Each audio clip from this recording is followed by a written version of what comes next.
Hey, computer science class. Or should I say hello, the three of you who are actually watching these videos. Hope you guys are doing well.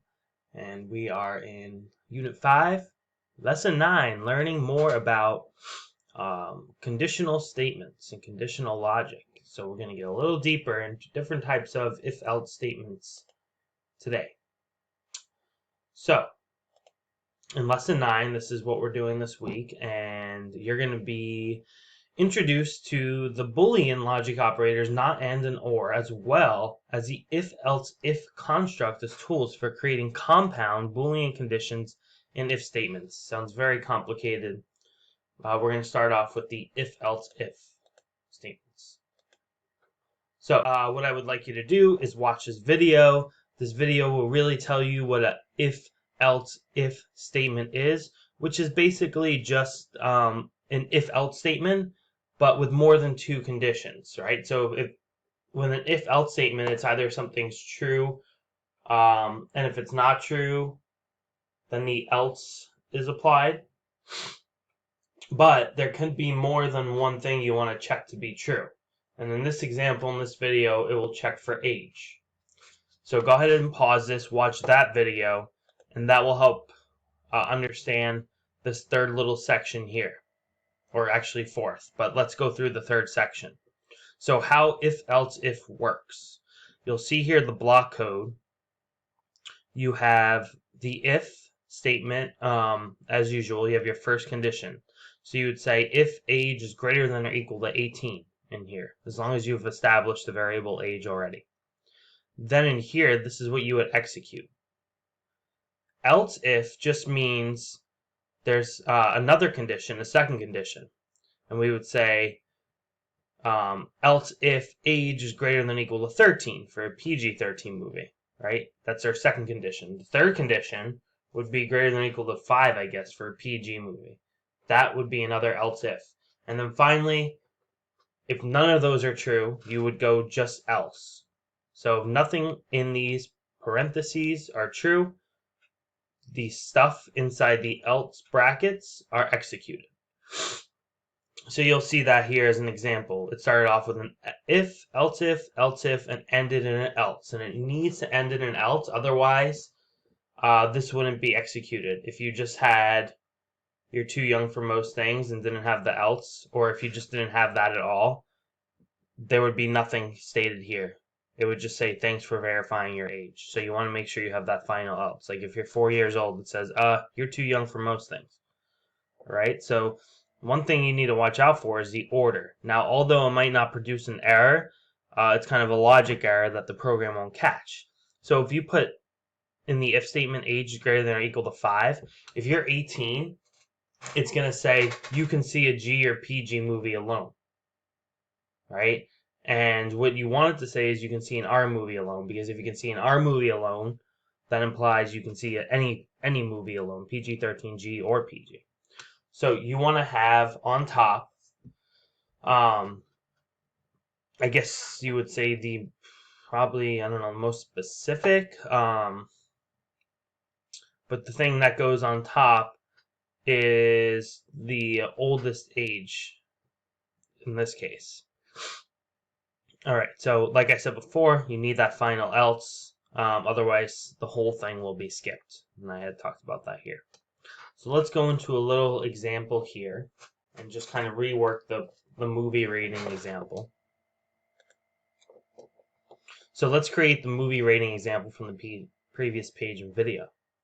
Add an if-else-if statement with a series of else-ifs to display the right message based on the user's age.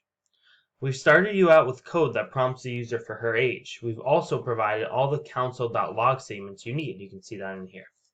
Your task: add an if-else-if statement with the appropriate Boolean expressions and move the console.log statements into the right clause so the correct message gets displayed. Here's a reminder of what's supposed to happen. So we have if the user's age is 17 or over, they can see R-rated.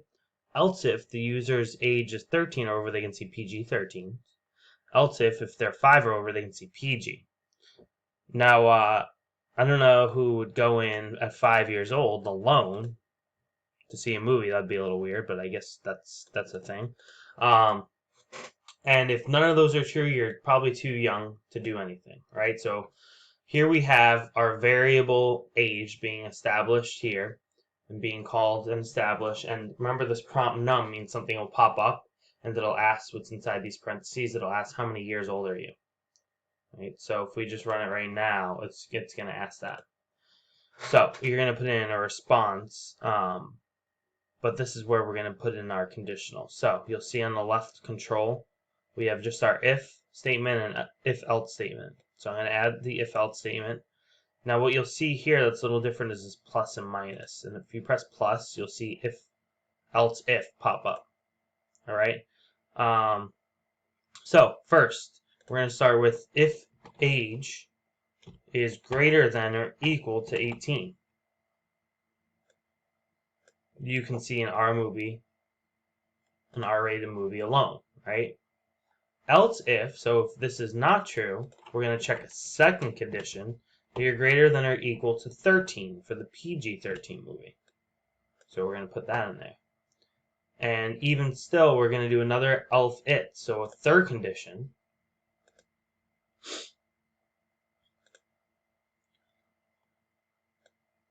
We're going to drag this up. And we're going to say age is greater than or equal to 5, I believe. Yep, 5. And if none of those are true, we're not going to have a condition. It's just like this fails, this fails, this fails, then this is executed. And this is on the outside because no matter what, once you are done entering your age, it's going to say thanks for verifying. So let's run this and see what happens. How many years old are you? So I'm going to put in 100. It says you can see an R movie alone. Okay, that's good. Let's reset, run. I'm going to put in 18.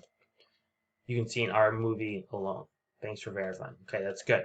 So let's do 17 now. It should say PG-13. And it does. Now, what happens when we put in 4? I'm 4 years old. It just says you're too young for most things. Thanks for verifying. So you can see if you put in 4, it says, okay, 4 is not greater than or equal to 18. It's not greater than or equal to 13. It's not greater than or equal to 5. So we're only executing this last line. All right. So what I would like you to do is try to do 5, 6, and 7 on your own.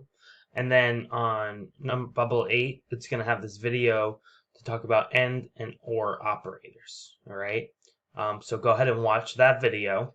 And then bubble 9 basically has a little explanation in addition to the video. The video doesn't talk about the NOT operator, so this is important here. But it's just a summary of how AND and OR work. This is pretty much in the video.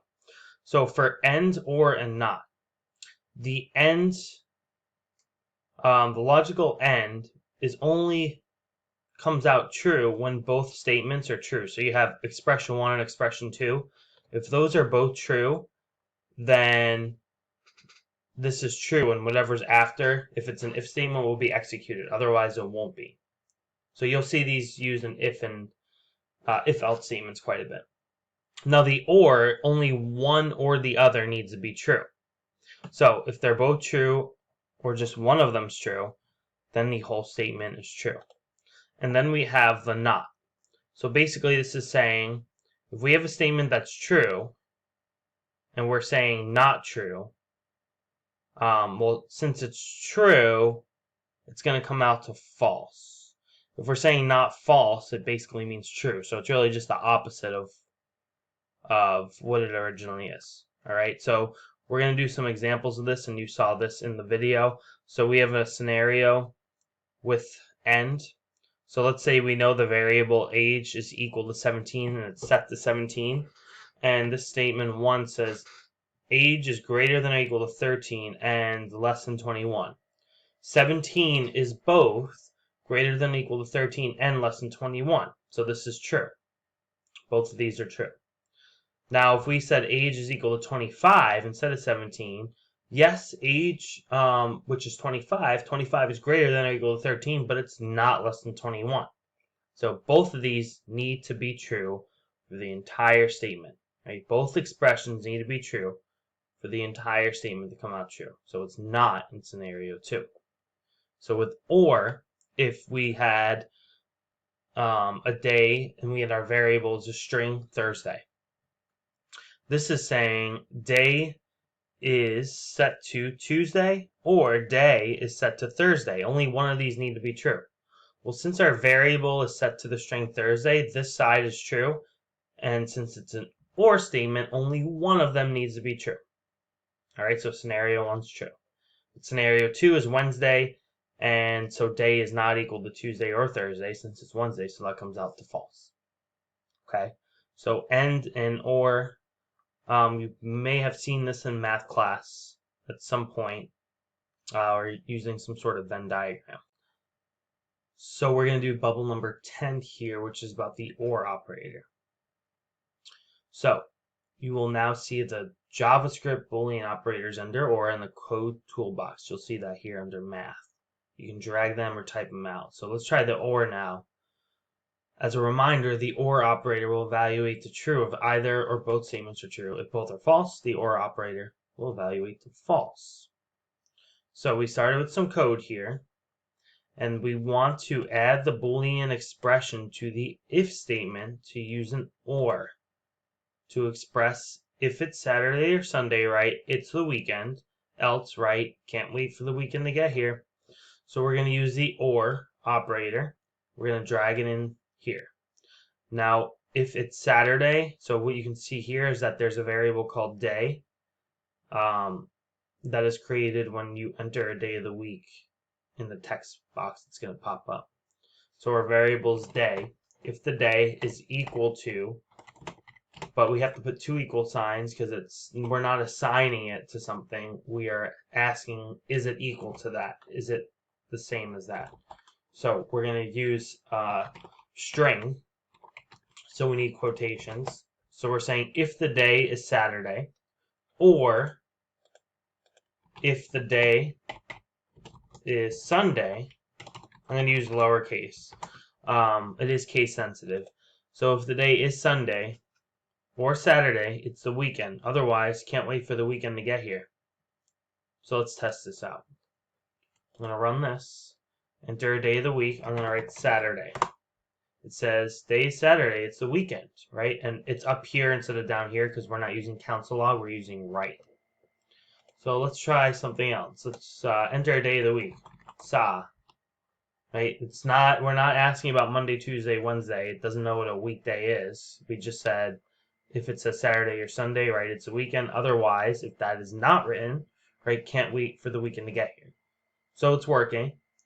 If you wanted it to be an actual day of the week, you could do a if, else if, right? So you could do if, else if day equals Monday, or Tuesday, or Wednesday, or Thursday, or Friday. You can say can't wait for the weekend, and then you can say else you didn't write a weekday. So if I wrote saw, I would say that's not a weekday. All right, well, that's silly, but anyways, let's go into the next bubble. So the next bubble is about the and operator. So we're going to use the and operator instead of the or, and as a reminder, if both statements are true, then and evaluates a true.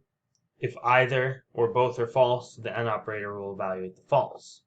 So we have some starting code here. We have age, enter your age, and we're going to add an if statement right here with a Boolean expression that uses an and operator to express if the age is between 13 and 19, right, you're a teenager, else, right, you're not a teenager. So we have the variable age on a prompt num, so the text box is going to come up and say enter your age, and you're going to type in a number. And we want if the age is between 13 and 19. So between 13 and 19 means it could be greater than or equal to 13. Actually, let me put in the end statement first. It just kind of makes it easier. Okay, so if age is greater than or equal to 13, and age is less than or equal to 19. So this is saying if age is greater than or equal to 13 and also less than or equal to 19, you're a teenager. So between 13 and 19. So let's run it. Enter your age. I'm going to put 15. It says you're a teenager. Let's try it again with 13. You're a teenager. Now let's try it with 1. You're not a teenager. So that is it for the ends operator. So the next few bubbles is going to be a little bit more complicated. And it's going to talk about compound Boolean expressions, which it also talked about in the video. So I'm going to have you give these next 4 bubbles a try. The AP practice response you don't need to worry about. So you really only just need to do bubbles 13, 14, and 15, and then going back to 5, 6, and 7.